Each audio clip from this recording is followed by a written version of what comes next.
Hello students, इस video में हम क्लास 10th एनसीईआरटी मैथमेटिक्स में चैप्टर 1 रियल नंबर वास्तविक संख्याओं का अध्ययन करेंगे। आज का हमारा टॉपिक होगा अपरिमेय संख्याएं। हम अभी इस वीडियो में आपको विस्तार से समझाएंगे कि अपरिमेय संख्याएं किसे कहते हैं और इसके साथ ही इसी वीडियो में हम लोग एक्सरसाइज 1.3 को भी सॉल्व करेंगे। तो आइए हम सबसे पहले समझते हैं अपरिमेय संख्याएं किसे कहते हैं। लेकिन अपरिमेय संख्याओं को समझने से पहले सर्वप्रथम आपको थोड़ा परिमेय संख्याओं के बारे में हम विस्तार से बताते हैं, उसके बाद ही आप अपरिमेय संख्याएं समझ सकते हैं। तो सबसे पहले हम जानते हैं कि परिमेय संख्याएं रेशनल नंबर किसे कहते हैं। ओके, हालांकि रेशनल नंबर आप क्लास 9th में विस्तार से पढ़े हैं। रेशनल नंबर्स के बारे में पूरी जानकारी आपको हो चुका है। ऐसी संख्याएं जिनको हम P/Q के रूप में लिख सकते हैं उन्हें रेशनल नंबर कहते हैं, जहां P और Q क्या है, P और Q दोनों ही पूर्णांक हैं और Q इज नॉट इक्वल 0। जैसे P और Q पूर्णांक लेते हैं, जैसे 2/3 दो भी पूर्णांक है और 3 भी पूर्णांक है, तो हम कहेंगे 2/3 एक परिमेय संख्या है। 5/1 ये भी एक परिमेय संख्या है। 0/2 ये भी एक परिमेय संख्या है। क्यों? क्योंकि 0 भी एक पूर्णांक है और Q2 भी एक पूर्णांक है। बस शर्त ये होना चाहिए Q इज नॉट इक्वल 0। जैसे हम कहें 5/0 ये परिमेय संख्या नहीं है। क्यों? क्योंकि Q इज नॉट इक्वल 0 होना चाहिए। अब आप समझ चुके हैं। अब जैसे कहा जाए ये मतलब √2/5 ये परिमेय संख्या नहीं है। क्यों? क्योंकि ये दोनों पूर्णांक नहीं है। एक √2 पूर्णांक नहीं है, ये 5 तो पूर्णांक है। ये दोनों का पूर्णांक होना भी आवश्यक है। ओके, और Q इज नॉट इक्वल 0 भी होना आवश्यक है। तो ये जिन संख्याओं में ये शर्त लागू होता है उन संख्याओं को ही हम कहते हैं परिमेय संख्याएं।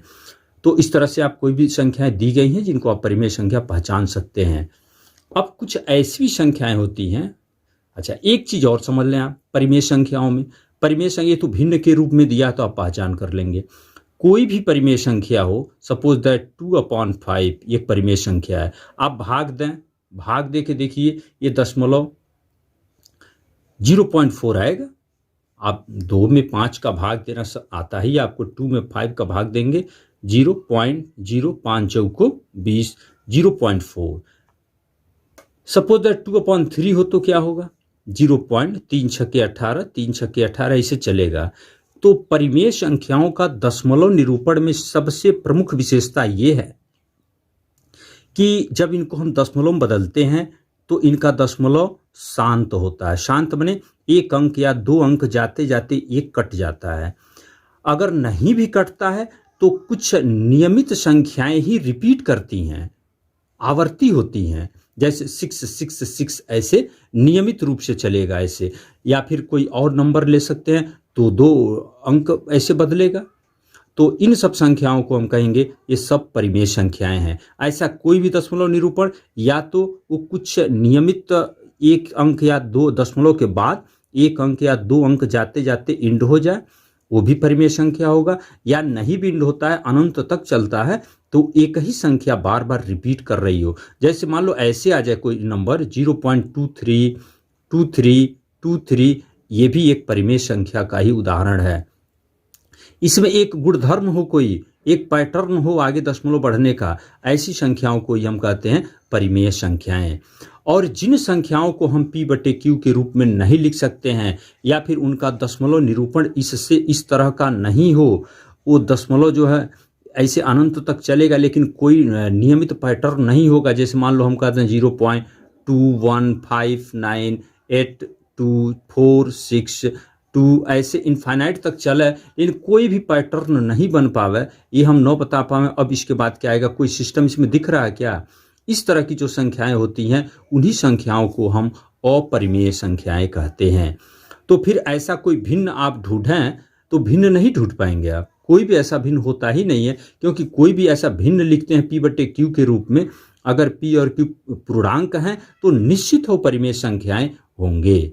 तो यहाँ पर अपरिमेय का डिफिनीशन क्या बना, इरेशनल नंबर का डिफिनीशन क्या बना? ऐसी संख्याएं जिनको हम p बटे q के रूप में नहीं लिख सकते हैं उन्हें अपरिमेय संख्याएं कहते हैं। या फिर दशमलव के रूप में देना चाहते हैं, ऐसी संख्याएं जिनका दशमलव निरूपण अशांत हो, अशांत, और उसमें कोई नियमित अंक नहीं दोहराया जाए, तो ऐसी संख्याओं को ही हम कहते हैं अपरिमेय संख्याएं।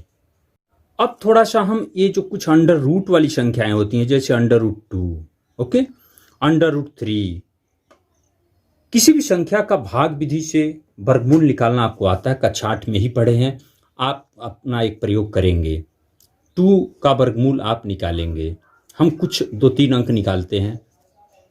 वर्गमूल निकालने में क्या करते हैं, यहाँ कुछ अंक ऐसे ढूंढते हैं जिनका गुणा करें तो 2 से बड़ा 9 हो, जैसे 1 1, यहाँ सेम अंक होता है 1, 1 1 कम 1, 2 में से 1 जा 1, और इस 1 को यहाँ जोड़ना होता है 2। अब पॉइंट करके हमेशा डबल जीरो ही उतारते हैं।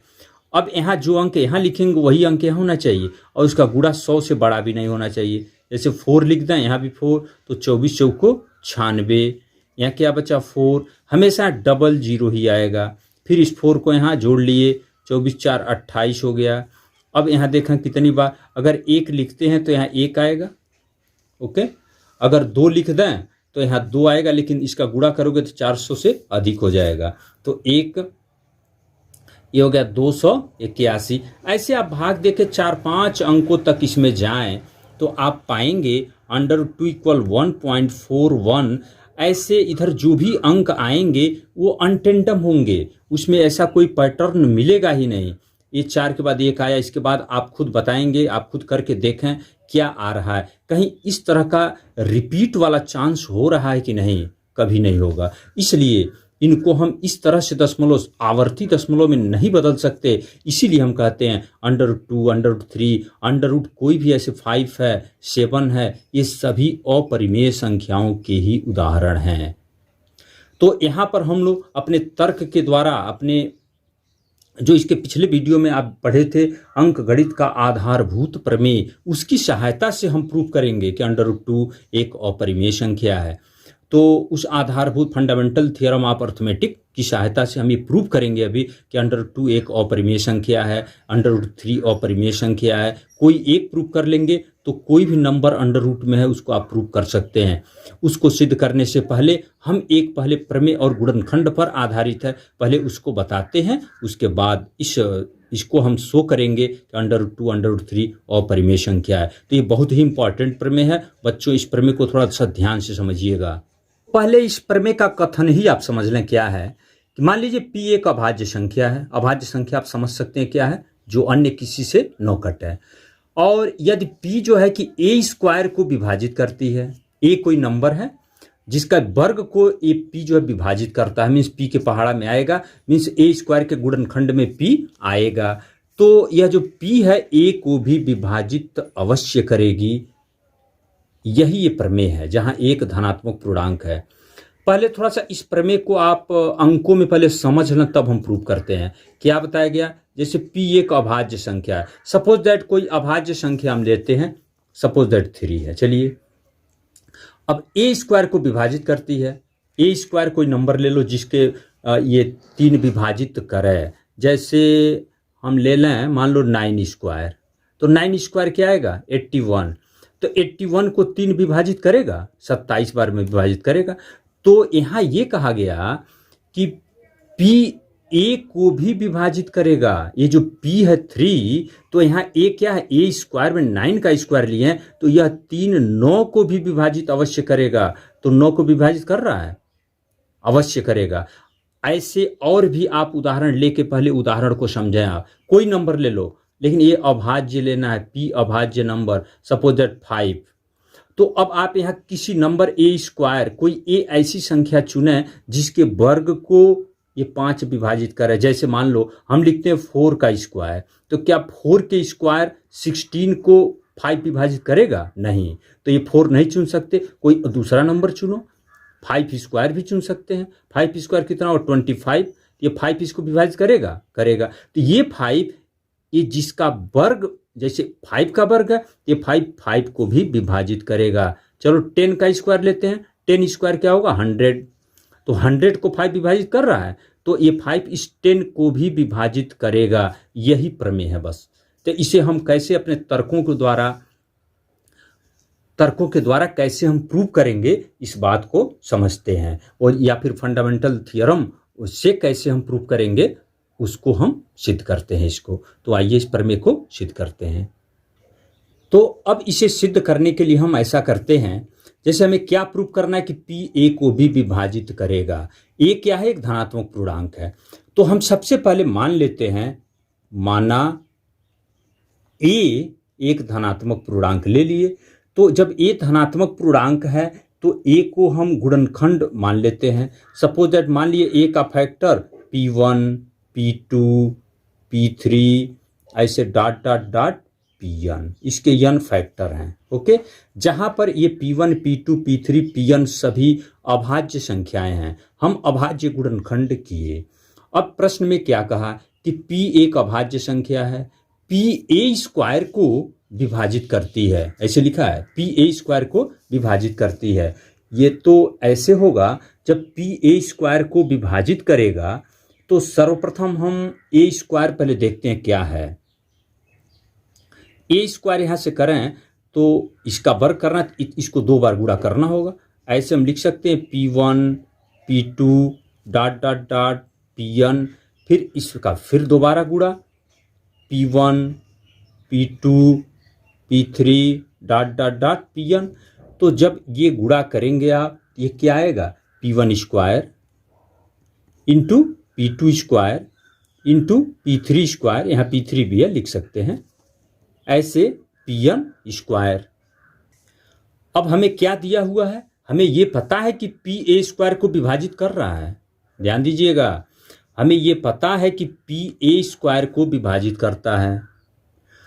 तो अंकगणित के आधारभूत प्रमेय से क्या मिलेगा? यहां लिखेंगे कि हमें ज्ञात है कि PA स्क्वायर को विभाजित करता है।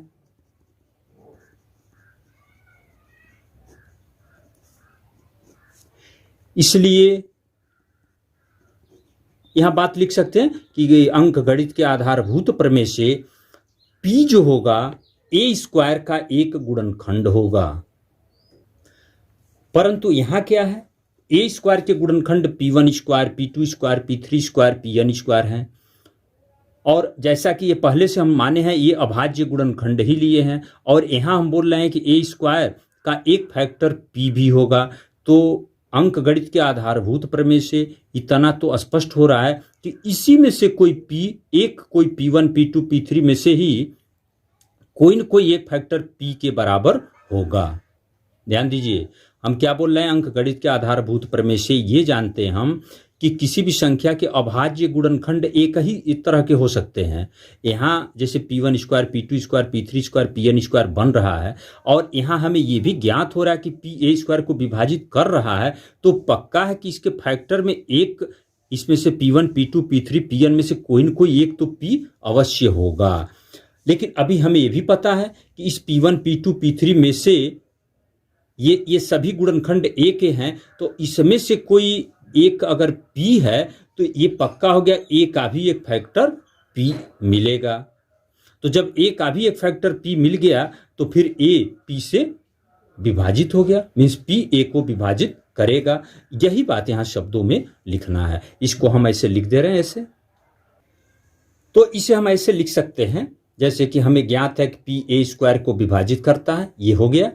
तो इसलिए अंकगणित के आधारभूत प्रमेय से A स्क्वायर का एक गुणनखंड P होगा, क्योंकि जब विभाजित कर रहा है तो पक्का उसका एक गुणनखंड होगा। परंतु अंकगणित के आधारभूत प्रमेय से क्या आप जानते हैं कि किसी भी संख्या का अभाज्य गुणनखंडों का एक ही सेट हो सकता है, वो गुणनखंड अद्वितीय होगा। जैसे यहाँ P स्क्वायर का जो फैक्टर है P1 P2 P3 P4 ऐसे Pn बना है, और अभी हम कह रहे हैं कि एक नया फैक्टर ये P भी होगा, तो इसका मतलब दूसरा नहीं, इसी में से कोई एक P है। तो मीन्स उसको आप ये बोलेंगे, इसलिए P1 P2 P3 dot dot dot Pn में से ही एक मान P होगा। अब चूंकि A का मान स्टार्टिंग में ही आप ले चुके हैं, यहाँ A equal P1 P2 P3 Pn, तो ए का मान जब P1 P2 P3 Pn है और अभी हम बोल रहे हैं कि इसी P1 P2 P3 में से ही एक P है, तो इसी में से अब पता नहीं कौन P है, कोई एक P है, इसका मतलब P भी A को विभाजित करता है। ये यहाँ प्रूफ होता है। क्यों? क्योंकि इसी में से अगर ये P है तब इसका एक गुणनखंड P हो गया, इसका मतलब A को P विभाजित करेगा, ये P होगा तब भी विभाजित करेगा। तो इस तरह से ये प्रमेय प्रूफ हुआ कि P A को विभाजित करता है। इसको थोड़ा सा एक बार और इसको आप ध्यान से देख लें और इसको आप अच्छी तरह से नोट भी कर लें। अब आइए हम सिद्ध करते हैं प्रश्नावली 1.3 को। इसमें पहला क्वेश्चन है, सिद्ध कीजिए कि √5 एक अपरिमेय संख्या है। प्यारे बच्चों, आप थोड़ा ध्यान देंगे, ये एक ही तरह के कई सवाल हो सकते हैं। जैसे आपसे कहा जाए √2 एक अपरिमेय संख्या है, √3 एक अपरिमेय संख्या है, √5 हो या फिर √6 हो, √7 हो, ये सबको सिद्ध करने का एक ही उपाय है। अगर इस सवाल को आप अच्छी तरह से समझ गए तो कोई भी सवाल आता है √2 √3 √5 कुछ भी है तो वह सभी अपरिमेय संख्याएं आप सिद्ध कर सकते हैं। देखिए, इसको सिद्ध करने के लिए एक विरोधोक्ति, विरोधाभास, अपने ही कथन में बाद में जाके उलझ जाना, कोई आप बयान देते हैं और उसी में बाद में जाके उलझ जाते हैं, इस पैटर्न पे इसको हम प्रूव करते हैं। तो इसके लिए हम सबसे पहले ये मान लेते हैं कि माना करड़ी में 5 एक परिमेय संख्या है। ओके, हमें सिद्ध करना ये अपरिमेय है, लेकिन हम मान लेते हैं करड़ी में 5 एक परिमेय संख्या है। तो जब परिमेय संख्या है तो परिमेय संख्या को तो हम P/Q के रूप में लिख सकते हैं। इसलिए अब फिर मान लेते हैं हम कि √5 इक्वल A/B। क्यों? क्योंकि ये परिमेय संख्या हम माने तो इसको हम A/B के रूप में लिखेंगे। लेकिन यहाँ A और B को आपको ऐसे मानना है जहाँ A तथा B परस्पर सह अभाज्य हैं। हम बता रहे हैं सह अभाज्य क्या होता है। सह अभाज्य का मतलब ये है, जैसे मान लीजिए हम लिखते हैं यहाँ 4/9, तो कोई ऐसा अंक है जिसके अंक के पहाड़े में 4 भी आ जाए और 9 भी आ जाए, या किसी से ये कटेगा नहीं। जैसे मान लीजिए हम लिखते हैं 4/12, तो ये तो 4 से कट जाएगा, 4 एकम 4, 4 तिहाई 12। तो यहाँ हम बोलेंगे 4 और 12 परस्पर अभाज्य नहीं है। जैसे मान लीजिए लिखते हैं हम दूसरा नंबर 61 15/18, तो 3 के पहाड़ा में तो ना आएगा, 3 × 5 = 15, 3 × 6 = 18, ये कट गया। तो यहाँ A और B ऐसा ही चुनना है जो अब कटने वाले न हो। मतलब A का हम फैक्टर करें और B का फैक्टर करें, उसमें कोई भी कॉमन नहीं आना चाहिए। ठीक, तो इस तरह से हम √5 को एक परिमेय संख्या के रूप में ऐसे माने हैं। तो अब दोनों पक्षों का अगर हम वर्ग कर दें, यहाँ पर दोनों पक्षों का वर्ग करने पर, तो वर्ग कीजिए दोनों पक्षों का, यहाँ लिख लेंगे वर्ग करने पर, तो क्या हो जाएगा, यहाँ 5 होगा, √5 का वर्ग 5, ये होगा A²/B²। तो यहाँ से अगर लिखते हम, दिस इंप्लाइज A² = 5B² होगा। तो यहाँ से क्या प्रमाणित हो रहा है, ध्यान दीजिए, A² को हम ऐसा लिखे 5 × B², तो A² के गुणनखंड में 5 आ गया, तो इससे ये वेरीफाई हो रहा है, इससे स्पष्ट हो रहा है कि A² 5 से विभाजित होगा। तो दिस इंप्लाइज ये हो गया कि A² 5 से विभाजित होगा, A² 5 से विभाजित होगा। थोड़ा बात को गौर से बहुत ध्यान से सुनिए। तो हम ये अभी दिखाया कि A² 5 से विभाजित होगा, और अभी जस्ट इस वीडियो के पहले हम एक प्रमेय आपको प्रूफ किए, उस प्रमेय को हम दिखाते हैं। अभी तुरंत अब हम प्रूफ किए हैं। मान लीजिए P एक अभाज्य संख्या है, यदि P A² को विभाजित करता है तो P A को भी विभाजित करेगा। अभी ये प्रमेय पढ़े आप, तो इस आधार पर यहां देखिए 5 A² को विभाजित करता है, अतः 5 A को भी विभाजित करेगा। उस प्रमेय से सब पा रहे हैं नहीं? तो हम एक रिजल्ट यहां पाए कि 5 जो है A को भी विभाजित करेगा। तो जब A को विभाजित कर रहा है मीन्स, इसलिए A को हम 5 इंटू कोई भी फैक्टर c चाहे x, क्योंकि 5 जब a को विभाजित कर रहा है तो a का गुणनखंड में 5 अवश्य आएगा। अब यहाँ जो आप लिखे हैं इसको इक्वेशन नंबर 1 मान लें। अब a का मान समीकरण नंबर 1 में रखिए, तो यहाँ लिखते हैं a का मान समीकरण 1 में रखने पर, तो a की वैल्यू यहाँ रखते हैं, तो यहाँ क्या रखेंगे आप 5c का whole square equal 5b square, तो 5 का स्क्वायर 25 होगा, 5 का स्क्वायर हो गया 25, c square equal 5b square, तो 5 से कटेगा 5 × 25, 5c square equal b square. तो यहाँ से क्या मिल रहा है कि b स्क्वायर को भी 5 विभाजित करेगा। क्यों? क्योंकि b स्क्वायर के एक फैक्टर बन गया 5 और एक फैक्टर c स्क्वायर, तो यहाँ से फिर मिल रहा है, इसलिए 5 b स्क्वायर को विभाजित करेगा। और फिर वह प्रमेय अभी जो इसके पहले प्रूफ किए, कोई भी नंबर किसी के संख्या के स्क्वायर को अगर विभाजित करती है तो उस संख्या को भी अवश्य विभाजित करेगा। दिस इंप्लाइज 5 b को भी विभाजित करेगा। बात समझ में आ रहा है? तो जब 5 हम क्या प्रूव कर लिए कि ये 5 a को भी विभाजित करेगा और 5 b को भी विभाजित करेगा, लेकिन यहाँ पर हम क्या माने हैं √5 इक्वल a/b, जहाँ a और b परस्पर अभाज्य हैं, सह अभाज्य हैं, माने कोई नंबर ऐसा नहीं है जो a और b दोनों को विभाजित करे। और यहाँ हम प्रूव किए कि 5 से a भी विभाजित होगा और 5 से b भी विभाजित होगा।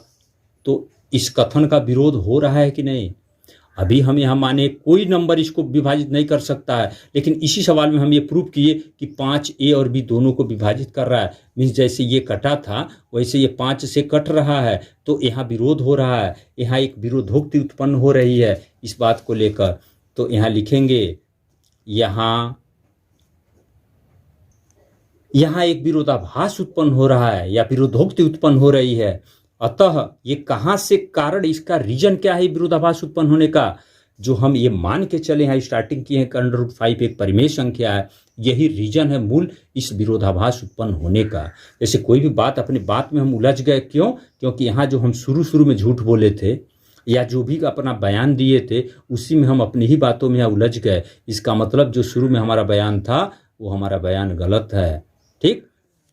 अतः √5 एक, ये जो माने परिमेय संख्या, एक परिमेय संख्या नहीं है, परिमेय संख्या नहीं है। इसलिए √5 क्या है? अपरिमेय संख्या है। ऐसे प्रूव करते हैं। इसको आप फिर एक बार ध्यान से समझ लें। जैसे फिर देखिए हम क्या किए, √5 को मान लिए परिमेय संख्या है, परिमेय है तो उसको हम a/b के रूप में बाय डेफिनेशन लिख सकते हैं। लेकिन यहाँ अपनी तरफ से हम क्या मान रहे हैं, a और b सह अभाज्य हैं, माने आपस में किसी नंबर से कटने वाले नहीं हैं। अब दोनों पक्षों का हम वर्ग करके यहाँ 5 इक्वल a² बना लिए, a² = 5b² लिख लिए। तो यहाँ जब a² का एक गुणनखंड 5 बन गया तो इससे साबित हो रहा है कि a² जो है 5 से विभाजित होगा। और अभी जो प्रमेय प्रूव किए कि किसी अभाज्य संख्या से a² विभाजित है तो उसी से a भी विभाजित होता है, इसलिए 5 a को भी विभाजित करेगा। तो जब a को विभाजित कर रहा है तो मीन्स a का एक गुणनखंड 5 होगा, तो a को हम 5 इंटू कोई भी नंबर c चाहे x चाहे d कुछ भी लिख दें, a = 5c लिख सकते हैं। अब यह a का मान समीकरण नंबर 1 में हम पुट किए हैं, यहाँ 1 में, तो यहाँ रखे हैं 5c² हो गया।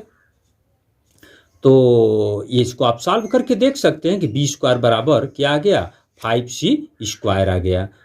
b² बराबर 5c² मतलब b² के भी गुणनखंड में 5 आ गया, तो फिर 5 b² को विभाजित कर रहा है। जब b² को विभाजित कर रहा है फिर यहाँ से एक बात आ गया कि अतः 5 b को भी विभाजित करेगा। तो यहाँ से क्या गया, अंक 5 जो है a को भी विभाजित किया और b को भी विभाजित किया। जैसा कि हम यहाँ माने हैं ये तो परस्पर अभाज्य हैं, तो यहाँ से विरोधाभास उत्पन्न हो रहा है। इस कारण हम बोल सकते हैं कि √5 परिमेय संख्या नहीं है, इसलिए √5 एक अपरिमेय संख्या है। ऐसे आप क्या करेंगे, इसको √2, √3, 6√8 7 सबको लेकर ऐसे लिखने का थोड़ा अभ्यास करेंगे। और इसी तरह से इसमें 2 सवाल और हैं, क्वेश्चन नंबर 2 और 3 भी हम बता रहे हैं। अब क्वेश्चन नंबर 2, नेक्स्ट क्वेश्चन क्या है, 3 + 2√5 एक अपरिमेय संख्या, इसे प्रूव करना है। लेकिन इसका बेस ये होगा, आप ये पहले प्रूव कर चुके हैं कि √5 एक अपरिमेय संख्या है। ओके, तो √5 को आप ऑलरेडी अपरिमेय संख्या मान के चल रहे हैं, तब हमें ये प्रूव करना है कि 3 + 2√5 एक अपरिमेय संख्या है। फिर उसी आधार पर, उसी पैटर्न पे हम प्रूव करते हैं, वही विरोधाभास। यहाँ सबसे पहले मान लेते हैं, तो हम मान लिए 3 + 2√5 एक परिमेय संख्या है। ओके, तो जब परिमेय संख्या है तो इसलिए फिर इसको तो हम a/b के रूप में लिख ही सकते हैं, क्योंकि परिमेय संख्या का डिफिनीशन यही होता है कि जो ऐसी संख्याएं जिसको हम a/b चाहे p/q के रूप में लिख सकें। इसलिए 3 + 2√5 = a/b लिखा जा सकता है। उसी तरह से मान लें हम, जहाँ तो इसको मानते हैं इसलिए माना ऐसे, या शब्दों में एक लाइन बढ़ा सकते हैं, एक अपरिमेय संख्या है इसलिए 3 + 2√5 को हम a/b के रूप में लिख सकते हैं, जहां a तथा b परस्पर अभाज्य संख्याएं हैं, जैसे उसमें माने थे आप। तो यहां से एक चीज ध्यान देंगे आप, अगर हम 2√5 का मान निकालें, a/b - 3 लिख सकते हैं, 3 को इधर भेज दिए हम, इस 2 को भी हटा देते हैं, √5 = 2 यहाँ आएगा 1/2 a/b - 3। जबकि a और b क्या है, जब हम परिमेय संख्या माने तो a और b तो निश्चित एक पूर्णांक ही होंगे। कोई भी 2 पूर्णांक ले लें आप और उसमें इस बात को आप सॉल्व करें तो ये निश्चित है एक परिमेय संख्या आएगा। जैसे a/b को हम 2/3 ही ले लें, तो 2/3 - 3 यहाँ करेंगे और ये 1/2, यानी इस पूरे मान को लेके इसको सॉल्व करके देखिए क्या आ रहा है, 1/2, ये 3 तरीके 9, 2 - 9 - 7/3 आएगा। तो फिर इसका गुणा करेंगे तो -7/6, ये परिमेय संख्या है कि नहीं, परिमेय है। तो a b के प्रत्येक मान के लिए ये 1/2 a/b - 3 एक परिमेय संख्या होगा। चूंकि a तथा b पूर्णांक है इसलिए 1/2 a/b - 3 एक परिमेय संख्या है, ऐसे लिख सकते हैं। तो अब क्या मिला, √5 के ही बराबर है, जबकि हमको पहले से पता है कि √5 तो एक अपरिमेय संख्या है और इसको हम बोल रहे हैं यह एक परिमेय है। फिर यहाँ विरोधाभास उत्पन्न हो गया, तो यहाँ फिर वही बात लिख लेंगे कि यहाँ विरोधाभास उत्पन्न हो रहा है कि √5 एक अपरिमेय संख्या है। क्यों? क्योंकि इसको आप बोल रहे हैं ये परिमेय है, तो यहाँ इसी के बराबर √5 है, तो यहाँ कन्फ्यूजन पैदा हो रहा है। इसलिए ये कहाँ से प्रॉब्लम आया, हमारे इस मानने से ही प्रॉब्लम आया है। अतः हम बोल सकते हैं, फाइनल उत्तर आएगा यहाँ, अतः 3 + 2√5 एक अपरिमेय संख्या है, ऐसे ये क्वेश्चन प्रूफ होता है, अपरिमेय संख्या है। इसको आप नोट करेंगे, ये क्वेश्चन यहाँ से ऐसे बढ़ा के वीडियो रोक के ऐसे आप नोट कर लें। ठीक इसी प्रकार क्वेश्चन नंबर 3 में आपको ये प्रूव करना है कि 3 में 3 सवाल दिए गए हैं। पहला ये है कि 1/√2 आपको सिद्ध करना है यह एक अपरिमेय संख्या है। तो फिर ठीक उसी पैटर्न पे देखिए, हम यहाँ लिखते हैं, माना 1/√2 एक परिमेय संख्या है। तो जब परिमेय संख्या है तो फिर इसको आप a/b के रूप में लिख सकते हैं, इसलिए 1/√2 = हम a/b मान लिए। ओके, फिर वही बात यहाँ लिख लेंगे जहां a तथा b परस्पर अभाज्य संख्याएं हैं। अब यहाँ तिर्यक गुणा कर लें तो b इधर आएगा, √2 का गुणा इधर होगा, a/√2 होगा। तो फिर b/a यहाँ लिख सकते हैं, b/a बराबर क्या आएगा, √2। फिर b/a तो एक परिमेय संख्या होगा। फिर यही बात, यही लाइन आप उतारेंगे, यहाँ चूंकि a और b पूर्णांक हैं इसलिए b/a एक परिमेय संख्या होगा। जबकि √2 एक अपरिमेय संख्या है, तो कोई भी अपरिमेय संख्या परिमेय संख्या के बराबर नहीं हो सकती। तो फिर इसमें आपको यहाँ एक विरोधाभास उत्पन्न हो रहा है। तो अतः ये हमारा जो कथन हम माने हैं 1/√2 एक परिमेय संख्या है, ये मानना हमारा गलत है। 1/√2 एक अपरिमेय संख्या ही होगा। तो ये लाइन आप ऊपर से देख के उसको उतार लेंगे। ओके, आप समझ चुके होंगे। ऐसे कुछ और सवालों को भी हम समझा दे रहे हैं और उसके बाद आप सब कर लेंगे। इसमें सेकंड क्या है, तीसरे का सेकंड में ऐसे दिया है 7√5।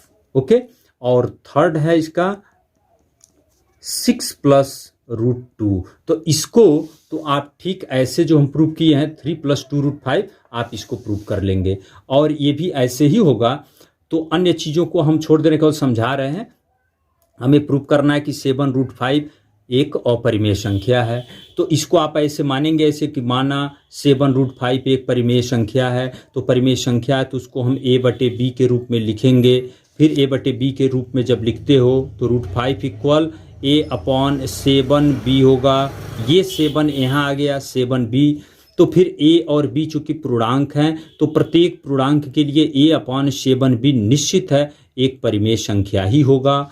फिर √5 इसके बराबर नहीं हो सकता। क्यों? क्योंकि √5 एक अपरिमेय संख्या है और ये मान परिमेय मिला। तो कोई भी अपरिमेय संख्या परिमेय के बराबर नहीं हो सकती। तो यहाँ हम बोलेंगे कि √5 बराबर ये a/7b जो आ रहा है इससे एक विरोधाभास उत्पन्न हो रहा है, क्योंकि कोई अपरिमेय परिमेय के बराबर नहीं हो सकती। अतः फिर वही प्रॉब्लम हमारा, हम जो माने शुरू में ये ऐसे लिखे हैं, जो मान रहे हैं 7√5 एक परिमेय संख्या इसमें लिखे हैं, तो वह लाइन आप बोलेंगे ये मानना गलत है। अतः 7√5 एक अपरिमेय संख्या ही है।